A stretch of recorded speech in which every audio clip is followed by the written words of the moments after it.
Habemus papam.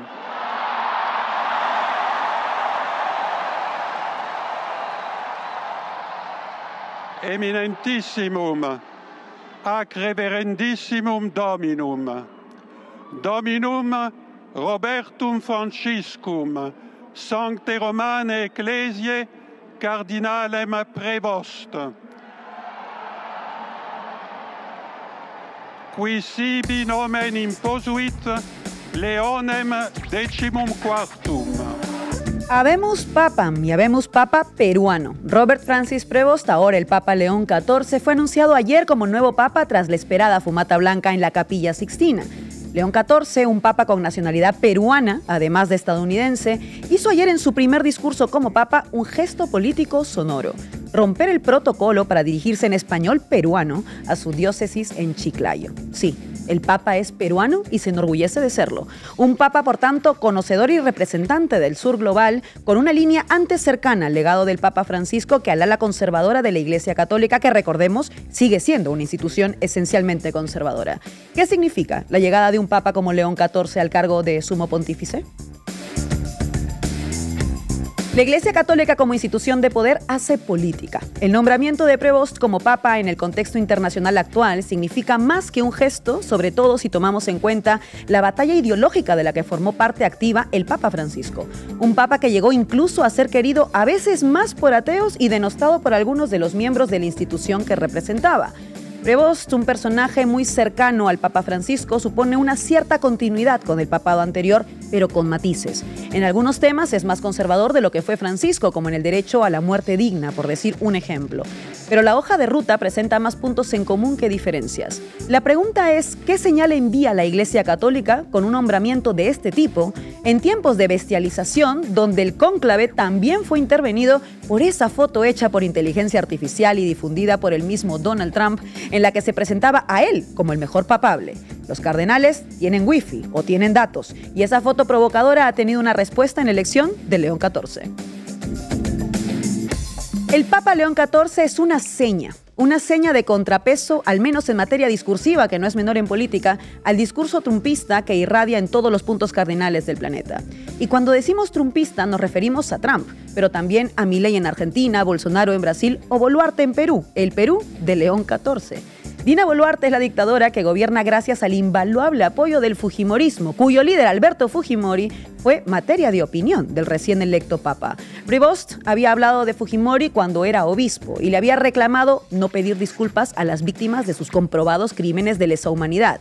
Y aunque no fue un ferviente activista político, no se distanció del sentir de hermanos peruanos y peruanas cuando inició la última fase de la crisis política en mi país, justo al inicio del gobierno de la dictadora Boluarte. No hizo un discurso revolucionario, pero sí elocuente, viniendo de la institución de la que viene, al empatizar con quienes reclamaban por la democracia en las calles. Y por eso, aunque Boluarte ayer intentara subirse al carro de la algarabía por la elección del Papa peruano, algo me dice que la cortina de humo no le durará mucho.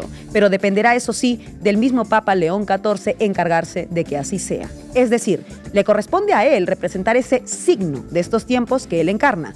Tiempos en que hasta la Iglesia Católica entiende de la necesidad de relegitimarse y sostenerse a partir de ciertas demostraciones de fuerza contra las bestias que buscan el vasallaje de todas las instituciones que han sido los resortes de las democracias liberales hoy en absoluto declive. Es en este contexto que León XIV hace de contrapeso, pero insisto, de contrapeso discursivo. Si algo aprendimos del papado de Francisco es que hay cosas que se pueden hacer desde un puesto de poder como es el papado, pero hay cosas que de ninguna forma se pueden tocar. En tiempos de guerra, de genocidio, de negacionismo, de capitalismo bestializado, el Papa Francisco demostró que se podía pronunciar por la paz, pero que no era capaz de acabar con un genocidio ni con el régimen de guerra. En la misma línea, León XIV será un útil vertebrador de un discurso que enfrente las barbarias que vemos y vivimos en estos tiempos, pero seguramente no pueda hacer mucho más por acabar con ellas. Esto no quiere decir que su papel sea irrelevante, porque la Iglesia Católica es una institución de poder que interfiere en la vida de los países, más allá de que se consideren aconfesionales o laicos, pero sí indica las limitaciones de un personaje en dicho cargo. Un papa no puede parar un genocidio, pero sí podría legitimarlo. En esta frase radica el poder de la Iglesia Católica y el cargo de papa.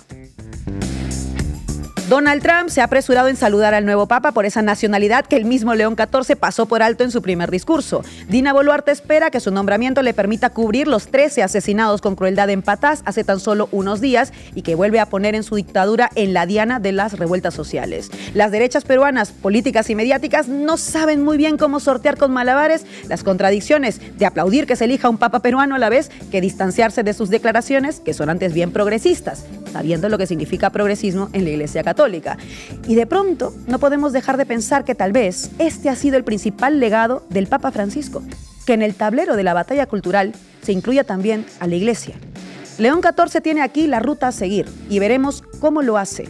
Pero la clave sigue siendo entender como seña, como síntoma y como símbolo el nombramiento de este Papa del Sur global, el segundo americano, como bien apuntaba el presidente Gustavo Petro. Pero ojo, aunque hay un interés por hacerse del Papa León XIV, es importante recordar que el Papa es siempre de la Iglesia Católica, es decir, de una institución que supone una limitación para cualquier revolución o transformación de las injusticias que algunos de sus integrantes o representantes denuncian.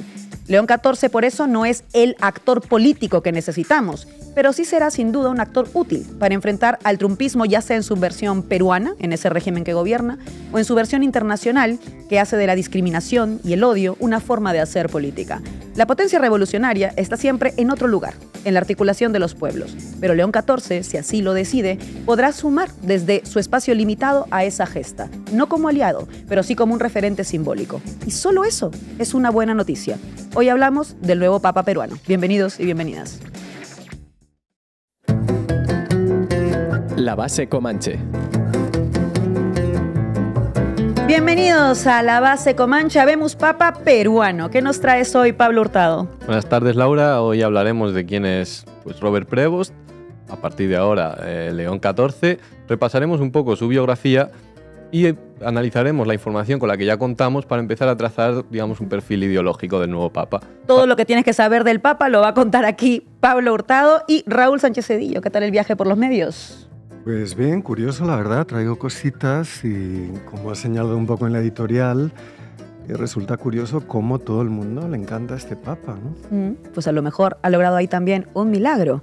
Hoy además contaremos con Pepa Torres, monja teóloga integrante de Revuelta de Mujeres en la Iglesia, y Juan Grabois, dirigente político argentino. Arrancamos. La base de datos. Pablo, buenas tardes. ¿Qué tal, Laura? Ni Parolin, ni Supi, ni Tagle, ni Erdó, ni Sara. El nuevo Papa se llama Robert Prevost. En el día de ayer, los 133 miembros del Colegio Cardenalicio elegían a León XIV como nuevo líder de la Iglesia Católica y, a su vez, jefe de Estado del Vaticano. Un cónclave corto y, como en las últimas dos ocasiones, la fumata blanca llegó en la segunda tarde de reunión. Los primeros análisis apuntan a que los movimientos de Francisco, que en vida designó al 80% de los cardenales que votarían a su sucesor, habrían surgido efecto. A León XIV, el nombre que ha escogido Robert Prevost para su papado, se le presupone cierto continuismo respecto de su antecesor. Todavía es pronto para sacar conclusiones definitivas sobre el perfil ideológico del nuevo Papa. Sin embargo, ya conocemos algunas informaciones que nos ayudan a entender qué líneas ideológicas podría seguir. Más adelante nos adentraremos en ellas, pero comencemos por su biografía.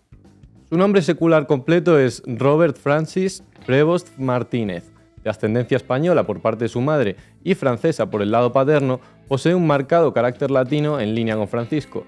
Nacido en Chicago en 1955, dedicó sus primeros años al trabajo en la Orden de San Agustín. En 1985 fue enviado a la misión agustiniana de Chulucanas, en el extremo noroeste del país peruano. Posteriormente, en 1988, se trasladó a la arquidiócesis de Trujillo para dirigir el proyecto de formación de sacerdotes. Allí, además de diversos cargos eclesiásticos, desempeñó funciones como docente en materias como Derecho Canónico o Derecho Moral. En 1998 regresó a Chicago para ser nombrado prior provincial y en 2001 alcanzó la cúspide de la Orden de los Agustinos al ser nombrado prior general, cargo que ocuparía hasta el año 2013.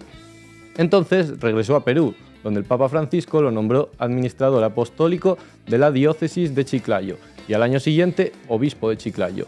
Allí continuó hasta 2023, cuando el propio Francisco lo designó finalmente como cardenal. En la Conferencia Episcopal del Perú ejerció como vicepresidente y dirigió su Comisión de Educación y Cultura. Su gran experiencia formativa, ya desde los tiempos en Trujillo como jefe de estudios del Seminario Mayor, le valió la oportunidad para dirigir, también a partir de 2023, el Dicasterio para los Obispos. Este es un órgano clave en la estructura eclesiástica, pues se encarga de seleccionar a los obispos para la posterior aprobación papal. Es decir, Prevost trabajó mano a mano con Francisco en todo el proceso de renovación de los cuadros altos del Vaticano, lo que podría explicar su buen posicionamiento en el cónclave que se acaba de celebrar y que ha concluido con su coronación como nuevo papa. Sí, Prevost será el primer papa estadounidense y se rompe así la regla no escrita en el Vaticano por la cual no se elegía a un pontífice de la primera potencia mundial. Pero esta tradición proviene de épocas en las que el papel político y diplomático del Vaticano era sustancialmente mayor, lo que podía provocar desequilibrios internacionales si el papa compartía la nacionalidad del hegemón mundial.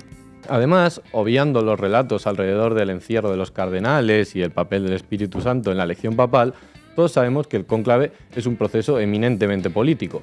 La elección de un nuevo papa responde a la correlación de fuerzas entre las distintas facciones dentro del colegio cardenalicio, que representan posiciones ideológicas más o menos conservadoras, pero también intereses geográficos que es necesario equilibrar. El apoyo de 2/3 de los cardenales requerido para ser elegido papa exige que los candidatos reúnan un importante consenso en torno a su persona o que como mínimo no despierten rechazo entre grandes sectores del colegio. En este sentido, parece que Francisco dejó, como diríamos aquí en España, todo atado y bien atado. Su trabajo para renovar el 80% de los cardenales ha permitido que su legado tenga continuidad en el futuro. Así lo demuestra el primer discurso de León XIV, quien se acordó de Francisco y no dio señas de buscar un camino de ruptura con su antecesor. Respecto a ese discurso, muchos han destacado su larga duración, a diferencia de sus antecesores. Prevost leyó un texto que traía escrito en papel, por lo que se especula con la idea de que su elección no fuera una gran sorpresa, ya que sería imposible improvisar un discurso tan largo en el escaso tiempo que el nuevo papa posee hasta su salida al balcón. En términos geográficos, León XIV parece ser un candidato de consenso creado especialmente para la ocasión. Es un papa estadounidense, es decir, del norte global, pero no es el perfil de papa europeo que hubiera representado un giro eurocéntrico. No rompe con la mirada hacia las periferias que había emprendido Francisco. Su combinación de estadounidense de nacimiento, europeo de ascendencia y latinoamericano de adopción parece el equilibrio perfecto entre las demandas más conservadoras y aquellos que reclamaban seguir profundizando los lazos de la Iglesia con el sur global.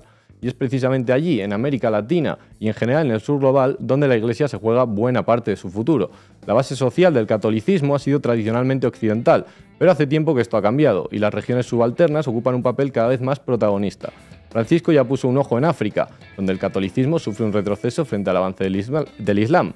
Asia, el motor demográfico del siglo XXI, es un terreno de juego que la Iglesia no puede olvidar. Allí se encuentra Filipinas, el tercer país con mayor número de católicos en el mundo, con más de 80 millones. Y por supuesto China. Sus entre 10 y 12 millones de católicos no es un número despreciable, y las relaciones entre el Vaticano y Pekín no han sido históricamente fáciles.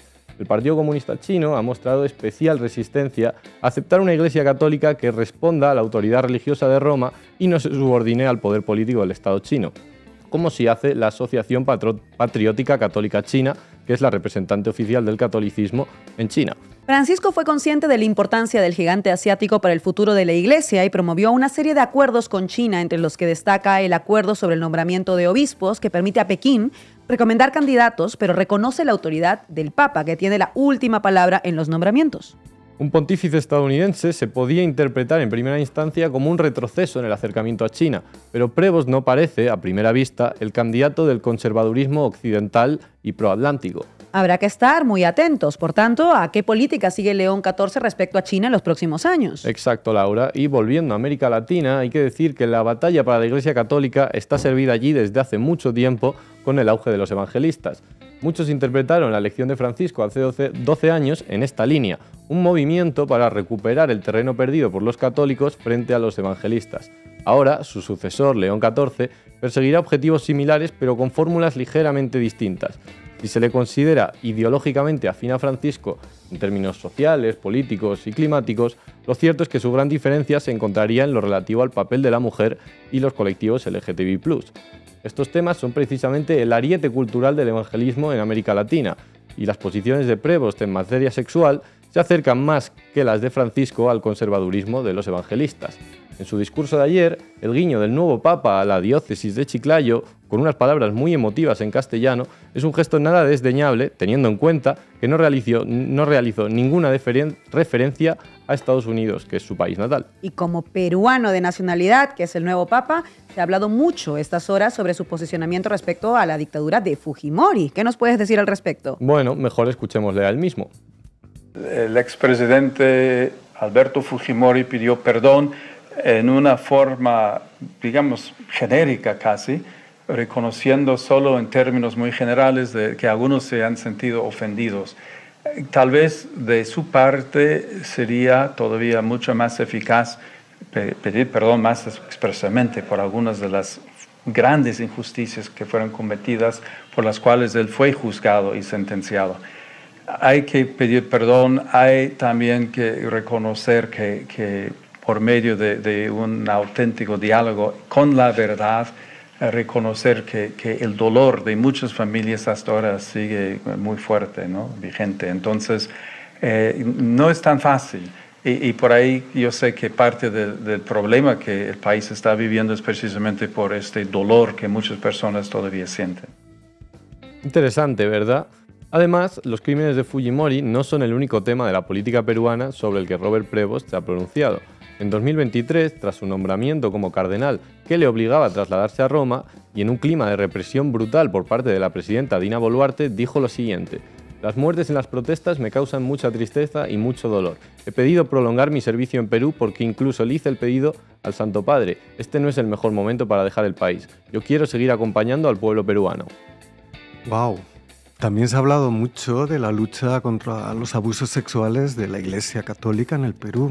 Pablo, ¿qué papel jugó Prevost en todo esto? Pues hay que empezar explicando que el grueso de estos abusos se dio en el seno del sodalicio, la sociedad casi sectaria que el Papa Francisco, en colaboración con Prevost, ayudó a disolver. Según el periodista Pedro Salinas, las acusaciones de encubrimiento que tanto han circulado estas últimas horas provienen precisamente de personas cercanas al sodalicio en un intento por desacreditar al por entonces cardenal. Además, en línea con lo que cuenta Salinas, fuentes de la iglesia de base peruana afirman que Prevost se posicionó del lado de las víctimas y llegó a decir lo siguiente, cito: «Si eres víctima de abuso sexual de un sacerdote, denúncialo».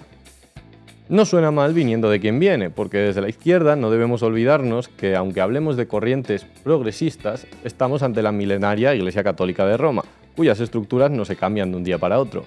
No obstante, es un buen ejercicio para orientarnos sobre este nuevo pontífice, como siempre, echar un ojo a sus detractores.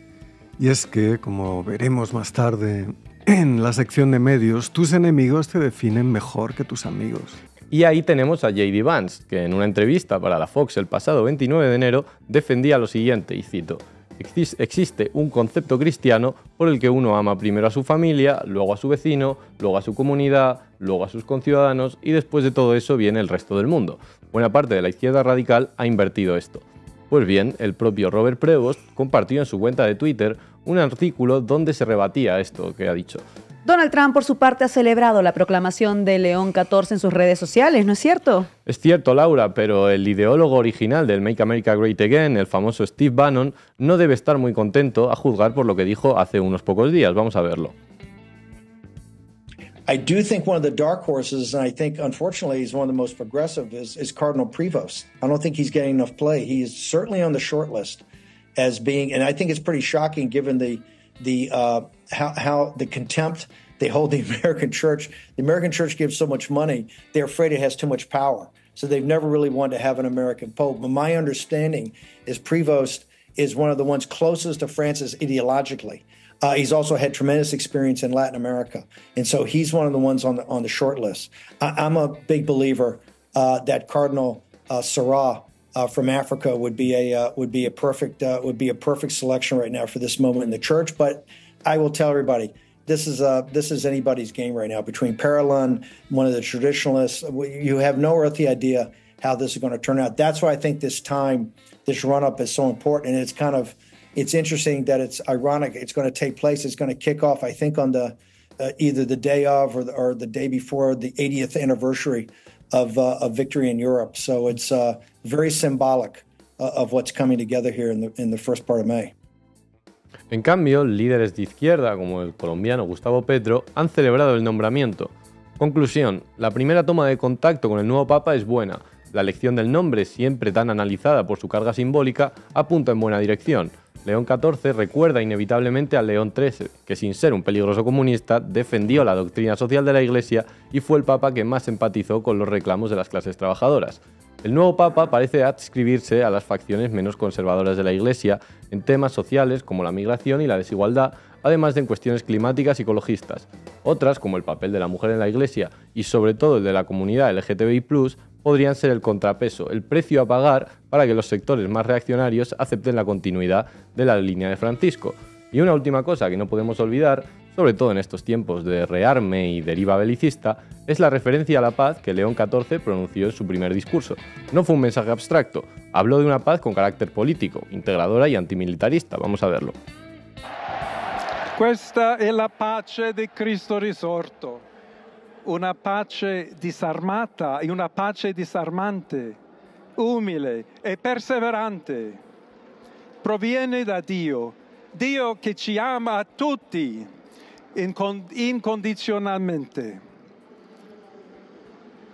Ancora conserviamo nei nostri orecchi quella voce debole ma sempre coraggiosa di Papa Francesco che benediva a Roma.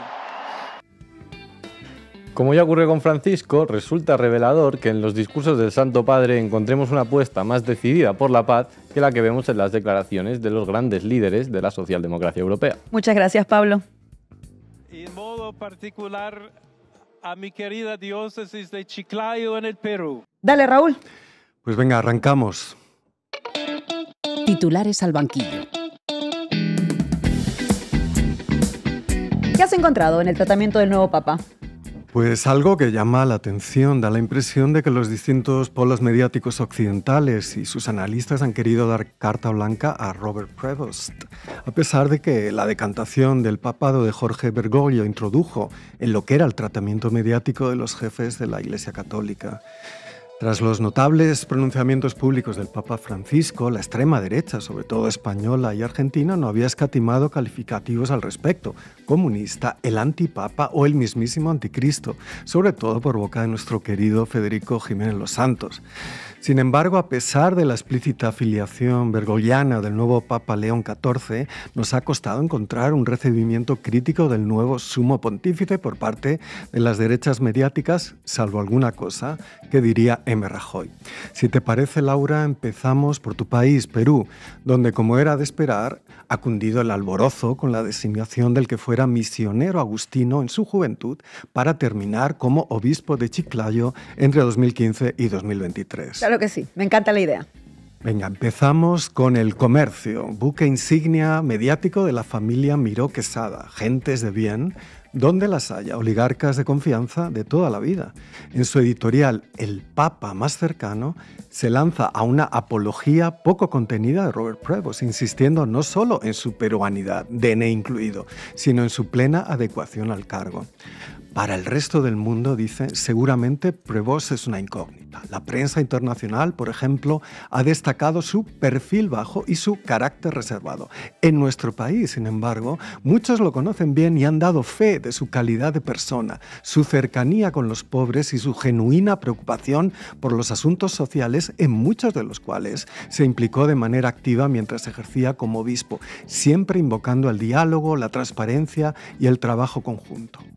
Además, la trayectoria de vida de Prevost lo provee de una característica que muy pocos, por no decir ninguno, de sus predecesores tenían. Es, al mismo tiempo, un representante de una potencia mundial, como Estados Unidos, con un conocimiento profundo de los problemas que enfrentan los lugares más alejados de los núcleos de poder, como América Latina y especialmente el Perú. ¿Cómo te quedas, Laura? Pues estoy muy acostumbrada, la verdad. A ver si es verdad, porque mira lo que dice la otra cabecera principal de la prensa seria peruana, La República, propiedad de los descendientes de su fundador, Gustavo Mome Yona. A diferencia del Comercio, La República aborda la supuesta mácula en el expediente peruano de Prevost. Es decir, la acusación de que hizo la vista gorda ante las denuncias de agresiones sexuales en la diócesis de Chiclayo de la que era responsable, y lo hace desmintiendo rotundamente la acusación. En una nota que firma Agustín Sosa leemos: el Papa León XIV no encubrió abusos de la Iglesia en la diócesis de Chiclayo. Elevó denuncias a la curia romana. La diócesis de Chiclayo confirmó que Prevost actuó al recibir denuncias de abuso sexual, separando al acusado y enviando el expediente a Roma. La investigación sigue su curso. Asimismo, vuelven a publicar la última entrevista con el diario limeño en la que el nuevo Papa llamaba a la denuncia de cualquier agresión sexual por parte de sacerdotes católicos. Nosotros rechazamos el encubrimiento y el secreto. Eso hace mucho daño, pues tenemos que ayudar a las personas que han sufrido por el mal actuar. Creo que deberían hacerlo, si es que hay abuso contra un menor por parte de un sacerdote. Muchas veces la respuesta era cállate y no hables, y eso no se puede permitir. Y eso que por detrás están los casos de violencia sexual del arzobispo de Lima, el cardenal Juan Luis Cipriani, opusino y representante ejemplar de la extrema derecha que creció en la Iglesia Católica con el pontificado de Juan Pablo II. Así es. También hay una mención crítica a la dictadora Dina Boluarte, que como hemos visto no ha desaprovechado la ocasión para intentar revivir un poco su ínfima popularidad. El titular dice: Dina Boluarte se cuelga del nuevo Papa León XIV. El Papa es peruano, Dios ama el Perú. Sin comentarios. Sí, se comenta ella sola. Pero vamos ahora a los medios estadounidenses. Empecemos con la inefable Fox News, que siguiendo la misma línea hace una cobertura apologética del nuevo pontífice. Destaquemos una entrevista con John Prevost, el hermano de Robert, y en particular la opinión del hermano sobre la orientación del pontificado de León XIV. Resulta interesante comprobar lo que decíamos antes sobre la suspensión relativa del juicio político sobre el nuevo Papa. Y eso que John hace mención a las políticas migratorias de Trump en una parte de la entrevista, en la que dice: creo que tiene una fuerte inclinación a ayudar a los pobres, a los marginados, a la gente que no tiene voz porque pasó tanto tiempo en Perú con la gente empobrecida, decía Prevost. Así que creo que ve esa necesidad y creo que él trabajará por ella. La Iglesia debe ser universal y ayudar a todos, pero algunas personas necesitan mucho más ayuda. No creo que él pueda hacer nada, pero creo que la inmigración es una preocupación importante para él. Cree que el país va por mal camino en ese aspecto. Vamos ahora con el Washington Post, la histórica cabecera hoy en manos del oligarca Jeff Bezos. De nuevo, brazos abiertos y orgullo nacional por el nombramiento del primer papa estadounidense y yanqui por ser oriundo de Chicago. De su cobertura destaquemos una pieza firmada por Anumita Kaur en la que se repasan las posiciones políticas que Prevost ha expresado a lo largo de su carrera. Lo primero que resulta llamativo es que el nuevo papa ha mantenido una inclinación hacia el Partido Republicano.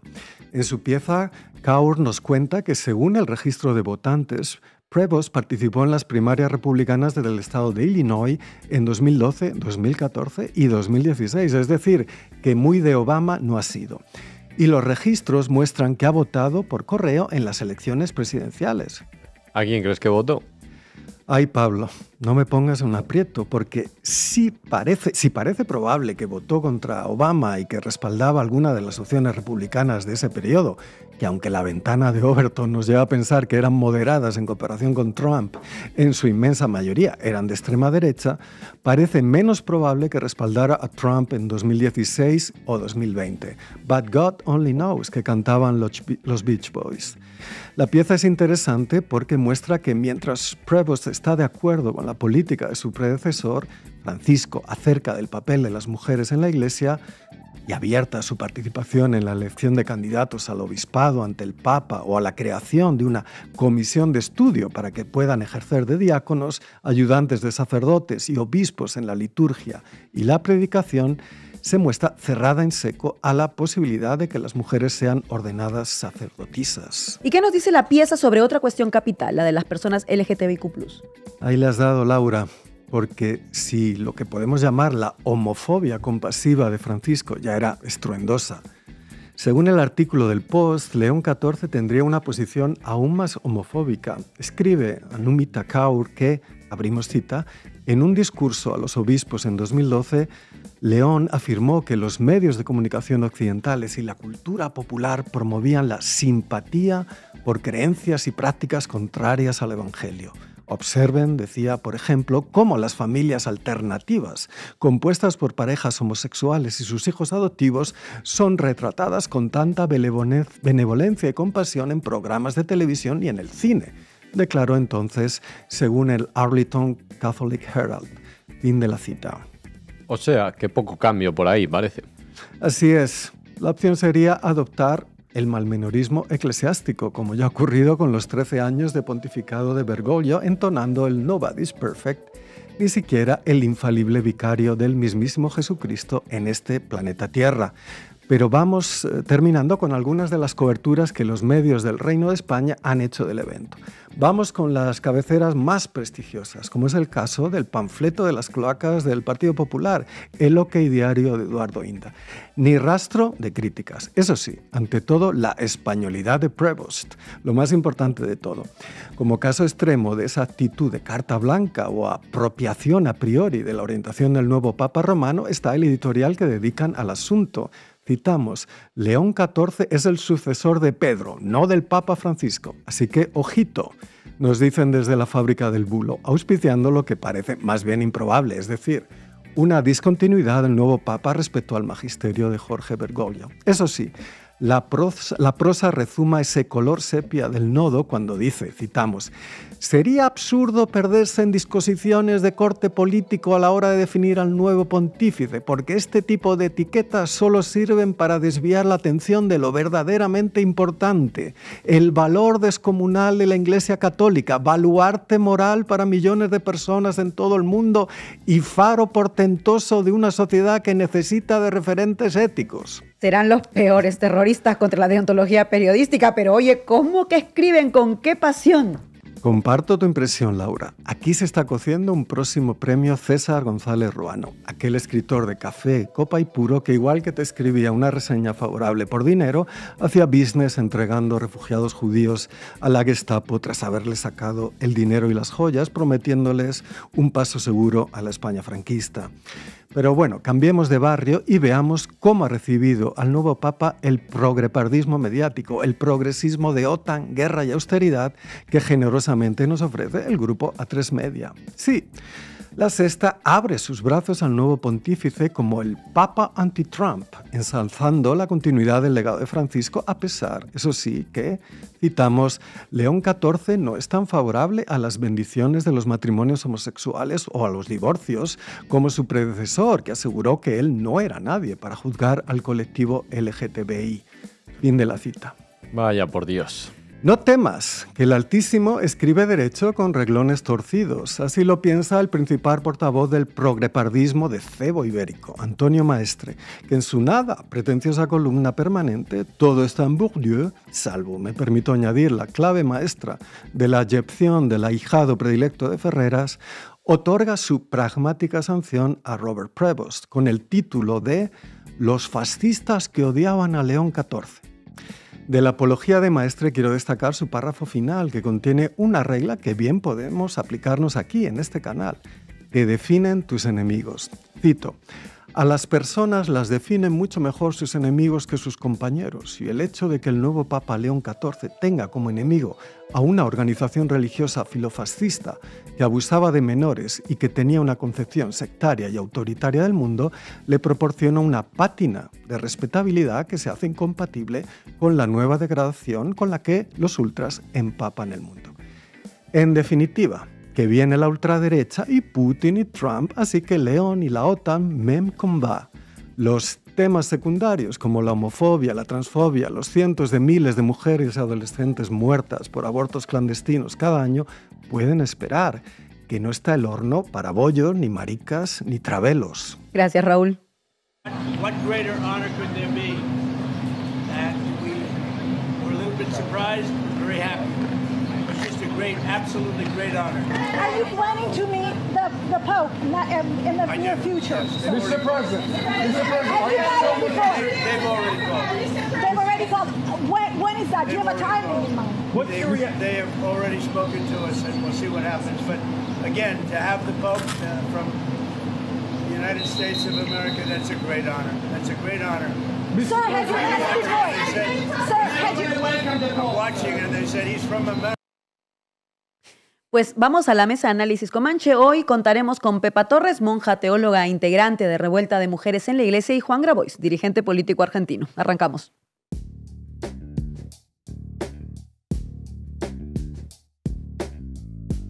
Empezamos con una pregunta para ambos. Venimos del periodo del Papa Francisco. ¿Representa el Papa León XIV una continuidad con el legado del papado anterior? ¿Y cuáles serían, a juicio de ustedes, posibles diferencias entre ambos? Empiezo por ti, Pepa. Hola, encantada de estar con vosotras. Yo creo que sí, que representa una continuidad, ¿no? Como bien significó en su primer discurso, ¿no? El hecho mismo de que se refiriera a él 3 veces es algo que podría parecer natural, pero es el primer papa en la historia que se refiere a su antecesor. Primera cosa. Segunda cosa, algunas expresiones de las que hizo el propio León XIV están tomadas de Francisco. Esta idea de avanzar sin miedo en cuanto a eslogan, podríamos decir, es algo que Francisco también en el tercer encuentro de organizaciones populares del mundo, titulado El terror y los miedos, el terror y los muros, insistía, ¿no? Que no nos pare el miedo, aunque efectivamente a la Iglesia le paró y le sigue parando el miedo, pero que no nos pare también como sociedades el miedo, que no nos pare el odio, ¿no? Este imaginario también de una Iglesia que levanta puentes en lugar de muros, es totalmente de Francisco. A esto también hizo alusión León XIV, ¿no? Por otra parte, la identificación con las periferias, no solo de una manera teórica, sino desde el propio recorrido vital de León XIV, en concreto, como muy bien habéis dicho, en Perú, ¿no? La experiencia que tienen las comunidades de base del Perú de sentirse reconocidas y confirmadas por el tiempo que León XIV, cuando ha sido obispo, ha estado allí, también nos recuerdan esta identificación con las periferias y también el compromiso con la justicia y con la paz. Yo creo que, como ayer él adjetivó en su discurso, no solo la paz, que la palabra paz es una palabra muy amplia, caben muchas cosas y no cabe nada. Pero en esa paz desarmada y desarmante, en esta geopolítica global de rearme, creo que también marca una de las líneas por donde Prevost, el actual Papa, quiere ir, y que de alguna manera Francisco inició con su talante, aunque, como muy bien habéis dicho, luego pudo hacer lo que pudo hacer, ¿no? En ese sentido creo que hay una continuidad. Lo que puede aportar de novedad León XIV él es un hombre no solo de pastoral, como decimos en este lenguaje religioso que tenemos en la Iglesia, no solo de acompañar procesos con el pueblo, sino que es un hombre también de gestión. La Iglesia también necesita gestión en muchísimos sentidos. No ha sido el fuerte de Francisco. El déficit económico que tiene habla de esto, entre otras cosas. Y luego también creo que es un hombre de una formación rigurosa, y un hombre también creo que tiene, por su propia formación, tiene como más capacidades para el diálogo con la ciencia, si las pone en ejercicio, ¿no? Ese diálogo con la ciencia, ese desafío fe-ciencia que también necesita la Iglesia, me parece que él tiene ahí como más posibilidad de llevarlo a cabo. En la cuestión en que me parece que no vamos a avanzar mucho, como muy bien habéis dicho, es en la cuestión de las mujeres y en concreto la Revuelta de Mujeres en la Iglesia, que somos colectivos feministas de mujeres católicas en todo el mundo que llevamos muchos años organizadas. Aquí es donde creemos que avanzará poco, porque Francisco en sí mismo ha avanzado muy poco, aunque ha hecho unos cuantos nombramientos que son significativos en cuanto a que es algo insólito en la historia, pero que son absolutamente insuficientes. Y lo mismo con el reconocimiento de las personas LGTBIQ y más. Estos son temas que son siempre los últimos temas en la agenda de la Iglesia, si pensamos en la Iglesia desde el poder, pero como muy bien habéis dicho, la potencia revolucionaria de ningún espacio está en el poder, está en otro lugar, ¿no? Y en ese sentido, sea quien sea el Papa que gobierne la Iglesia, desde sus bases, seguiremos forzando una Iglesia con una vuelta a los valores evangélicos, que son la igualdad, la justicia y el reconocimiento de la dignidad de las personas y los pueblos. Muchas gracias, Pepa, muy interesante. Voy contigo con la misma pregunta, Juan. Queridos amigos de la base, bueno, rápidamente tu pregunta, Laura. Este Papa es lo mejor que podría haber pasado, no solamente para los cristianos, sino para los hombres, mujeres de buena voluntad. León, además de ser el sucesor de León XIII, que fue el primer el primero que habló de la justicia social entre los papas, ¿no? De la explotación, de la desigualdad económica. León era el gran amigo de San Francisco de Asís. Eso marca también un símbolo. Claramente va a haber una continuidad. Él hizo una intervención extraordinaria cuando fue la represión de la dictadora Oulart en Perú. Nosotros justo estábamos ahí con nuestra brigada de solidaridad y derechos humanos, así que fue una bocanada de agua fresca en el episcopado peruano que es muy jodido, disculpa que lo diga así, pero es muy jodido. Creo que el camino de Francisco sería muy difícil de desandar incluso para sus enemigos, y acá no estamos frente a un enemigo. Estoy seguro de que Francisco desde el cielo está muy contento. Pablo. Buenas tardes, Juan, y muchas gracias por acompañarnos hoy. Yo te pregunto, porque claro, el Papa León XIV es el segundo Papa americano. Entonces, ¿cómo se recibe este nombramiento en el sur global, precisamente en tiempos donde el sur global muestra fuerza en la disputa ideológica internacional? Y sobre todo también, ¿cómo se ha recibido en Argentina? Desde luego que sea americano, un poco norteamericano, un poco peruano, es notable, ¿no? Es notable porque marca también una continuidad con Francisco, que no solamente tuvo un gran magisterio social, sino pensamiento estratégico.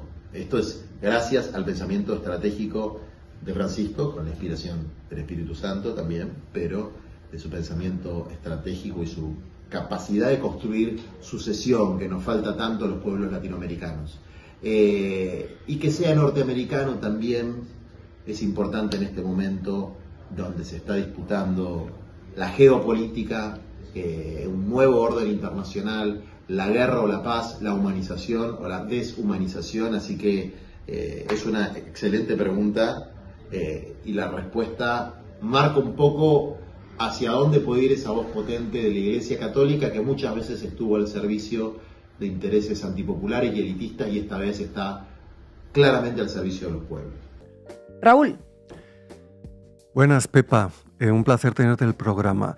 Has hablado ya sobre la cuestión de las mujeres y las personas LGTBIQ y plus, y has aludido justamente a que siempre está la cuestión en espera. Siempre parece que se va a abordar, pero incluso con el papado de Francisco, y parece que Robert Prevost es aún más conservador al respecto, es una cuestión que queda siempre para mejor momento. Es una cuestión secundaria. Sin embargo, has aludido a la potencia revolucionaria que está en una acción que no es la de la jerarquía. Lo que te quería preguntar es cómo ves la capacidad de esa acción evangélica, digamos, de las bases o la revolución de las mujeres y otras cristianos y cristianas en la Iglesia, cómo puede impactar precisamente en el cambio de la Iglesia. ¿O piensas que la Iglesia Católica es una estructura que nunca puede ser sometida a una revolución institucional? O sea, yo creo que la Iglesia tiene que cambiar. La Iglesia tiene que cambiar, aunque sé que es muy difícil y muy lentos los cambios. O sea, tiene que cambiar porque si no lo hace está traicionando lo mejor de su origen, que son los valores evangélicos, ¿no? Y por otro lado, lo que sucede también es que la Iglesia no solo es la jerarquía, no solo los obispos, no solo es el Vaticano. El Vaticano es un Estado, es la Iglesia, pero es un Estado, ¿no? Otra cuestión por la que muchos cristianos y cristianas en el mundo, ¿no?, llevamos muchos años también es reivindicar que la Iglesia no sea un Estado, ¿no? Separar esto, ¿no? Sí que desde los movimientos sociales, de los cristianos y cristianas que estamos insertas en estos movimientos, estamos por esas transformaciones internas de la Iglesia, ¿no? Por ejemplo, en la cuestión de las mujeres. O sea, creemos que el mayor error que se tiene frente a la cuestión de las mujeres es que no se incorporan otros marcos de análisis en la comprensión teológica, en la antropología, por ejemplo, sobre las mujeres, ¿no? Se mantienen unos marcos teológicos totalmente desfasados y se cuestiona y sospecha el análisis de género identificándolo con una ideología de género y no con lo que es un marco de análisis, ¿no?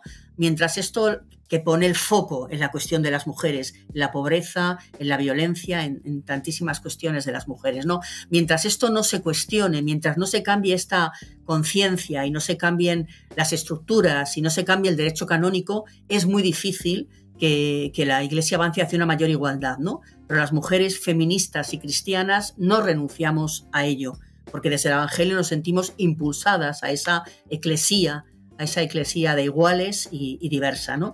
Y lo mismo sucede con el reconocimiento de las personas LGTBIQ y más, o sea, porque si el cristianismo es una de las religiones, no es la única, pero es una de las religiones que pone en su centro el amor, ¿no?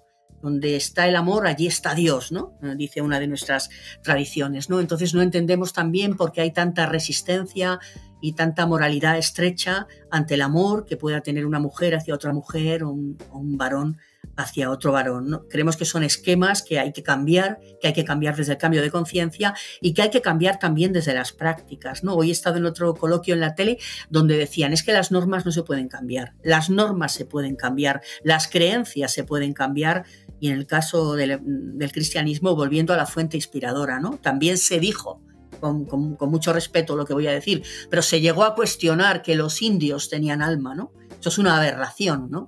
Es una aberración. ¿Quién cuestiona hoy que todas las personas tienen, por lo menos teóricamente, ¿no? Tienen dignidad, ¿no? Pues voy a plantear una última pregunta para ambos nuevamente, que tiene que ver también con el papel de los medios de comunicación en esta suerte de batalla ideológica, de batalla cultural, porque es verdad que durante el papado anterior, durante la época del Papa Francisco, los medios tuvieron un papel notorio, lo ha analizado también aquí un poco Raúl, en el sentido de cómo iban en una especie de combate contra muchas de las cosas que planteaba el Papa Francisco. ¿Creen que los medios van a seguir en la misma línea de disputa ideológica con el Papa León XIV? Empiezo por ti esta vez, Juan.